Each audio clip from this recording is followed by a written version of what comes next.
ଆମେ ପ୍ରକୃତର ଭଲ ପାଉଛେ ବର୍ତ୍ତମାନ ସେ ଯେଉଁ କାର୍ଯ୍ୟ ପାଇଁ ଆମେ ତାକୁ ମନେ ପକାଉଛେ ଆମ ଭିତରେ ସେଇ ଗୋଟେ ମାନସିକତା ତିଆରି ହୁଏ। ଆଜି ଅନ୍ୟ ସମୟ ଅପେକ୍ଷା ଆଜି ଭାରତବର୍ଷରେ ଗୋଟେ ବଦଳ ଅବସ୍ଥା ଆସିଛି। କାରଣ ଯେଉଁମାନେ ଆମ୍ବେଦକର ନାଁ ନେଉନଥିଲେ ଏବେ ଯାଇ ସେ ପୁରା ଗୋଡ଼ ଭାଙ୍ଗିକିରି ଏଠି ମୁଣ୍ଡିଆ ମାରୁଥିଲେ। ଆଚ୍ଛା, ଯଦି ଏକଥା ଯେଉଁମାନେ କରୁନଥିଲେ କରୁଛନ୍ତି, ଆମେ ଯେ କରିବା ଲୋକ ଯଦି ନ କରିବା କ'ଣ ହେବ? ତେଣୁ ସେଇ ଦୃଷ୍ଟିରୁ ବର୍ତ୍ତମାନ ଆମେ ଭାଇ ଅଛନ୍ତି। ତେଣୁ ଆମ ଭିତରେ ପ୍ରକୃତରେ ଆମ ଯେଉଁ ହେଇଛି ଏଇ କାର୍ଯ୍ୟକ୍ରମଟା ବେଶୀ ଜୋରରେ ୟୁପିରେ କାହିଁକି ହେଇଛି? ସେଠି ଦଳିତ ଆଉ ମୁସଲିମ ଥିବାରୁ ସେଠି ଏ କାର୍ଯ୍ୟଟା ଜୋରରେ ହେଉଛି।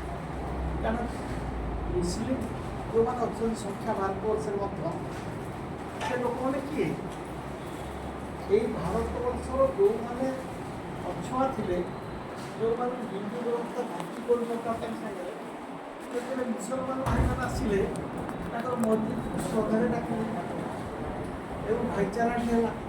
ତେଣୁ ଯେଉଁ ମୁସଲମାନ ଭାରତବର୍ଷରେ ଅଛନ୍ତି ମେଜରିଟି ହେଉଛି ଦଳିତ।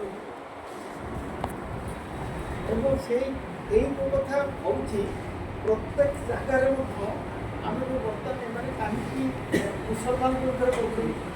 ଯଦି ମୁସଲମାନ ବିରୁଦ୍ଧରେ ଏମାନେ ପ୍ରକୃତ ଯଦି ଉଠିଲେ ସେ 800 ବର୍ଷଟି କାହିଁକି ରହିଲେ? ମୁସଲମାନ 800 ବର୍ଷ ରହିଲେ ନା ରାଜ କଲେ 800 ବର୍ଷ କଲେ। ଆଚ୍ଛା, ତାହେଲେ ଏପରିକି ଯେତେବେଳେ ଇଂରେଜ ବିରୁଦ୍ଧରେ ଆନ୍ଦୋଳନ ହେଲା,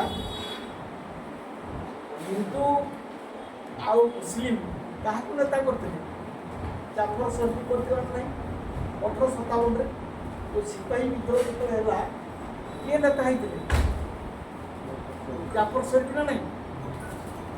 ତାହେଲେ ମୁସଲମାନ ଆଉ ହିନ୍ଦୁ ବିରୁଦ୍ଧରେ ବର୍ତ୍ତମାନ କାର୍ଯ୍ୟ ଚାଲିଛି।